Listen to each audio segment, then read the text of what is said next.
All right, so for today's class, we're gonna learn how to find the volume of a box without a lid. This is on page 627 and it's example 21.3. Now I'm gonna read the question. It says, how can the friends design a box made from an 18 centimeter by 18 centimeter piece of card with the greatest possible volume? Now, in order to solve this problem, we have to do 6 steps. So the first thing you need to do is draw a picture. You know that you're dealing with a piece of board that is 18 by 18. And they want us to make a box. So I know in class, we usually talk about cutting out X by X on each of the corners to make a box. I know that visually, some of you guys don't get this. So I'm actually gonna cut out the X by X so you guys can see it.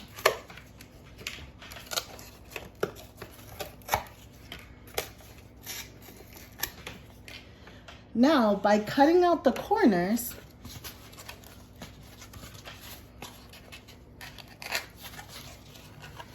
that allowed us to make a box. Okay? That means that we just turned a 2-dimensional cardboard that only had a length that was 18, a width that was 18. By cutting out this X and cutting out this X, it allows us to create a 3D box. Okay? Now that we have 18 by 18 and we know that we cut out the X by X to create the box, that means that I just changed it. That means that now I have a 3D box.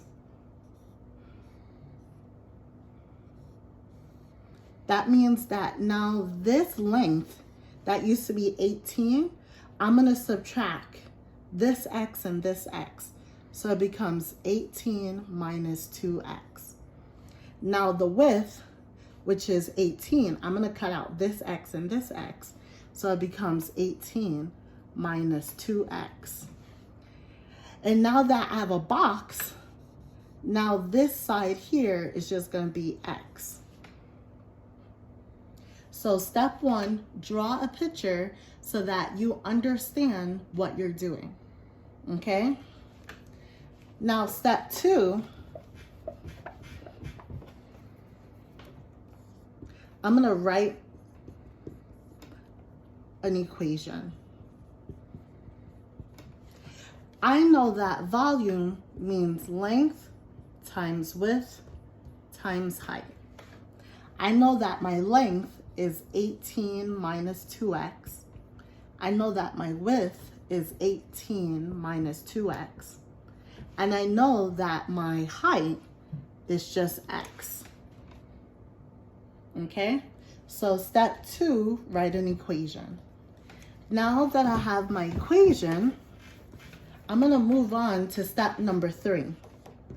Step number 3 is simplify your equation. I'm gonna multiply a binomial with a binomial first. So that means I'm gonna use my Arial model. So it's gonna be 18 minus 2X, 18 minus 2X. Inside this box, it becomes 324. In this box, it becomes negative 36X. This becomes negative 36X. And last but not least, this becomes 4X squared. Now, I have 4X squared minus 72X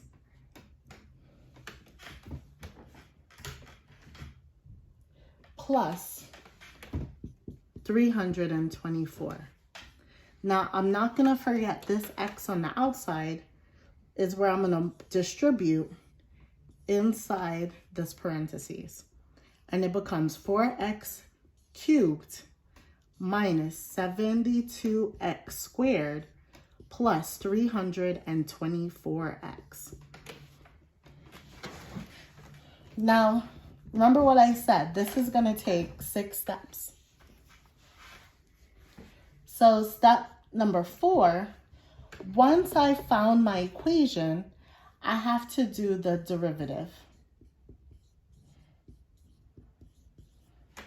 Okay? The key word, how I knew I had to find the derivative, was when they said the maximum volume. Once they use the word maximum, that means that I'm looking for the extrema. I'm looking for the maximum point. So I have to use my derivative to do that. So the derivative of the function, I'm going to call it v prime of x. The first term becomes 12x squared. The second term becomes negative 144x.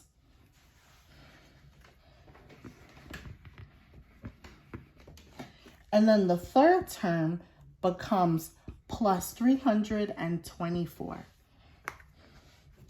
Now, once I have my derivative, I'm going to set it equal to 0. Now, step 5 is find the critical value. When you find the critical value, that means you're taking your derivative and you're setting it equal to 0. Now, many of you have Polyroot Finder on your calculator. So that means you can plug this in and find your x value. When you plug it in, you should get x equals positive 3 and positive 9. Now, the next thing you have to do is find whether or not your critical values are maximums or minimums. Now, because this word problem used the word maximum, I only care which one of these points is a maximum point. So I'm going to put this on a number line. I'm going to put 3 and 9. And then I'm going to use the test points. So the test point for 3 is going to be 1 less and 1 more, which is 2 and 4.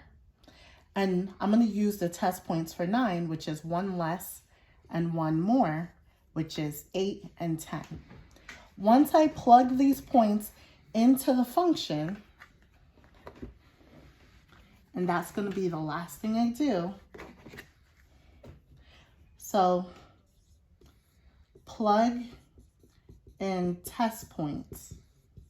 That is step number 6. So v prime of 2, v prime of 4. So I'm plugging this into my derivative. So that means I'm going to have 12 times 2 squared minus 144 times 2 plus 329. 324. I can't read my own handwriting. And that equals 84. So that means at test value 2, that means the function is increasing.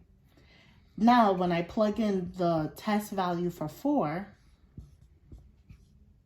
144 times 4 plus 324, I get negative 6.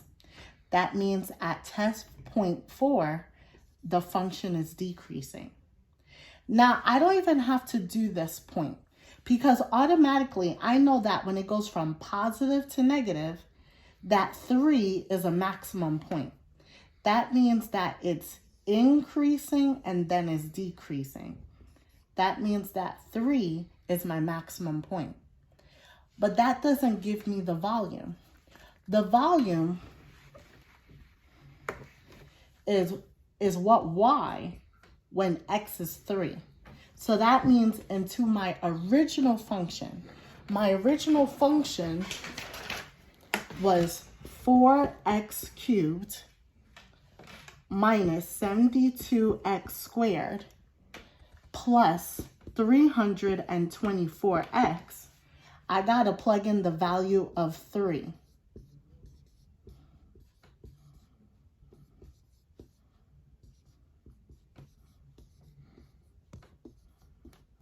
Your calculator could do this for you, so you don't have to do this by hand. And your final answer is gonna be 432. So that is my maximum value.